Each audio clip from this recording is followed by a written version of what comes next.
Tidak ada nikmat yang lebih besar bagi umat manusia melebihi diutusnya yang mulia Nabi Agung Muhammad SAW. Dengan diutusnya beliaulah maka hidup kita ini jadi berarti. Dengan diutusnya beliaulah hidup kita ini menjadi hidup yang sangat indah, yaitu hidup dalam rangka perjalanan menuju surga Allah. Hidup dalam rangka menunggu panggilan untuk menjadi raja-raja di surga Allah.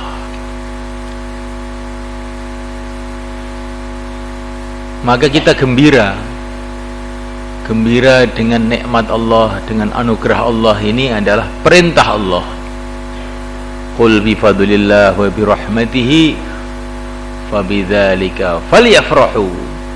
Katakanlah, dengan anugerah Allah dan rahmat Allah hendaklah mereka bergembira.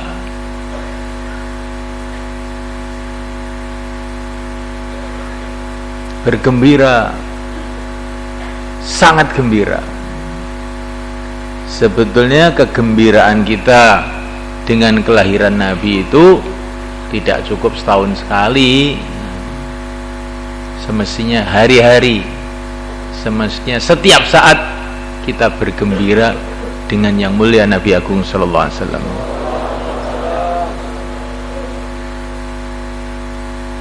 Walau anna amilna kulla yawmin li ahmada maulidan qad kana wajib. Katanya gitu.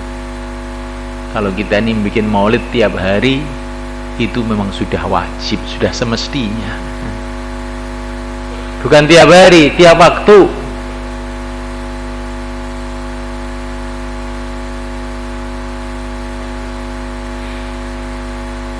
Wa ta'ala. Tetapi kenapa ini kok ada maulid tahunan?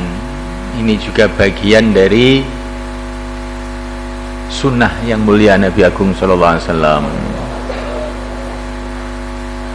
Baginda Nabi waktu 10 Muharram puasa untuk memperingati kejadian besar, yaitu ditolongnya Nabiullah Musa alaihissalam atas Fir'aun. Diperingati tiap tahun. Tapi juga ada maulid tiap 7 hari, mestinya begitu. Karena Nabi tiap hari Senin puasa, beliau mengatakan ini hari kelahiranku. Memperingati hari kelahirannya, mensyukuri hari kelahirannya. Maka hari Senin kita puasa, insyaallah. Di maulid mingguan, ada maulid bulanan. Fabidzalika falyafrahu, maulid setiap saat. Nah, kita gembira dengan Nabi ini setiap saat. Maka ini maulid setiap saat. Maulid itu bukan mesti harus dengan acara-acara tertentu. Pokoknya apa saja yang menunjukkan kita ini gembira dengan kelahiran beliau, dengan diutusnya beliau, ini sudah merupakan maksud yang pokok daripada maulid. Kalau kita baca selawat itu juga bagus, karena itu juga perintah Allah. Kalau kita ini maulid dengan sedekah, ini juga ada dasarnya. Diceritakan dalam riwayat yang sahih bahwa Abu Lahab yang diceritakan dalam Quran, tabbat yada Abi Lahab, itu setiap hari Senin diringankan siksanya di neraka. Gara-gara waktu Nabi lahir dia itu gembira. Karena saking gembiranya dia memerdekakan seorang budak.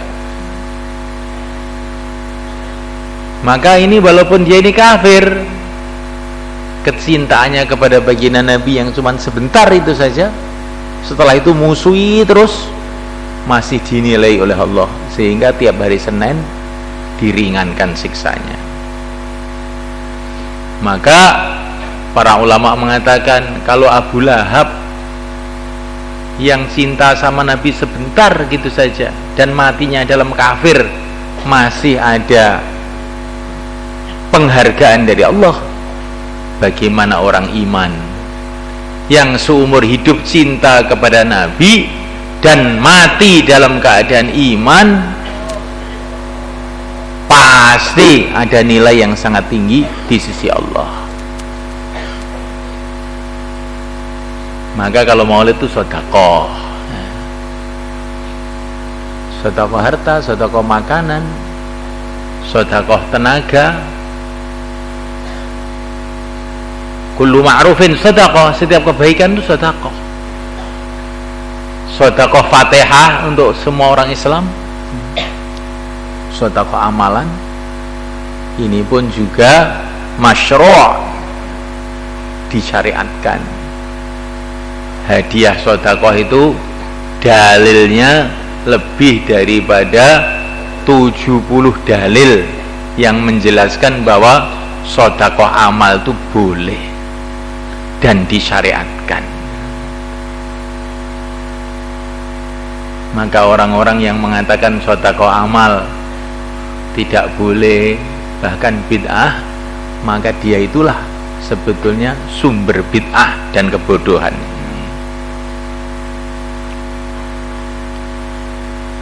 Dengan baca selawat, dengan sedekah, dengan rasa gembira dalam hati, ini semua merupakan inti daripada maulid. Memperingati sejarah umat Islam, ini adalah perintah Allah, dan ini maulid ini bagian daripada menjalankan perintah itu. Wa dzakirhum bi ayyamillah, ingatkanlah manusia mengenai sejarah-sejarah. Tidak ada sejarah yang lebih besar melebihi sejarah yang mulia Nabi Agung Muhammad sallallahu alaihi wasallam. Nah, oleh karena dalam Quran diceritakan kelahiran Nabi Musa dengan panjang lebar, diceritakan kelahiran Nabi Isa alaihissalatu wassalam dengan panjang lebar juga, diceritakan kelahiran Nabi Ishak putranya Siti Hajar, Siti Sarah, dengan panjang lebar jelasnya. Diceritakan kelahiran Nabi Ismail alaihissalatu wassalam. Diceritakan juga mengenai kelahiran Siti Maryam alaihissalatu wassalam. Karena Rasulullah sallallahu alaihi wasallam khuluquhul Quran, dan Nabi itu bersikap seperti sikapnya Quran. Kalau Quran itu cerita mengenai kelahiran nabi-nabi, maka kita pun mengikuti Quran, cerita kelahiran yang mulia Nabi Agung Muhammad sallallahu alaihi wasallam.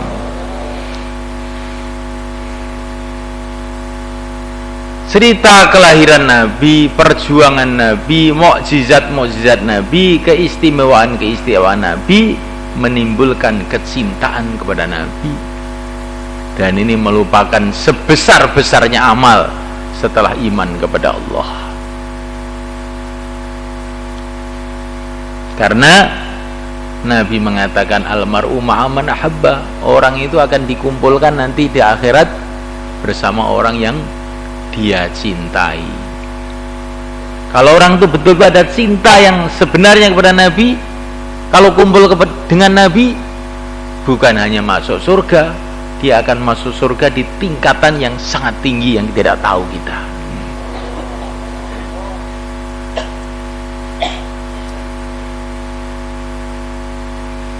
Cinta kepada Nabi bagaimana maknanya?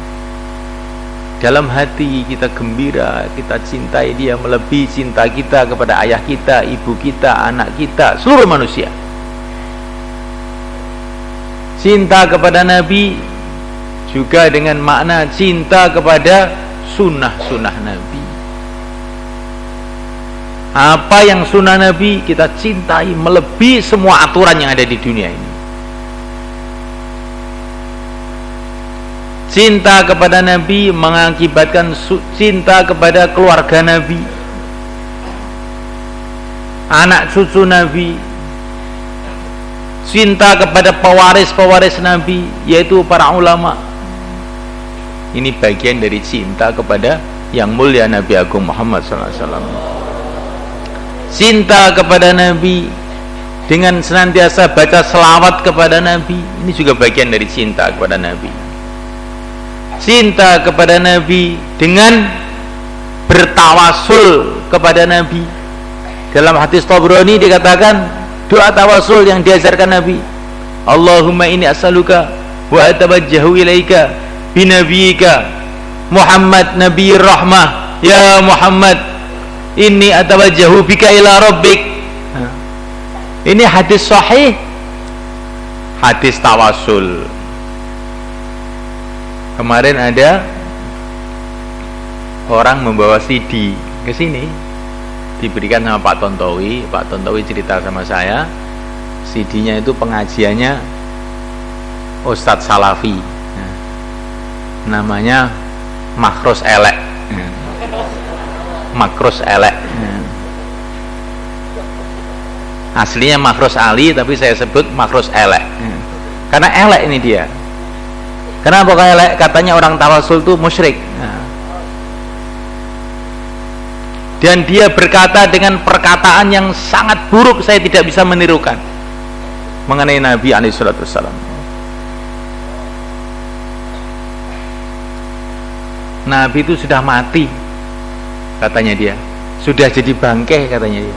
La haula wala quwata illa billahil aliyil azim. Ini harus syahadat lagi tuh Makros Elek itu.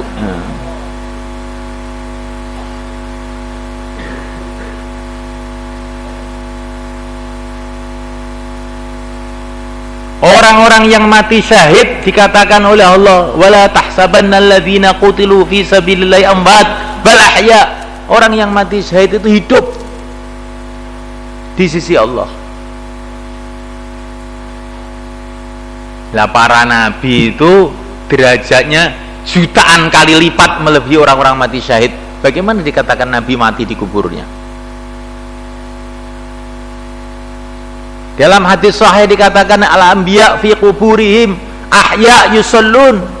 Para nabi itu di kuburnya hidup dan mereka sholat di kuburnya. Ini hadis sahih ini.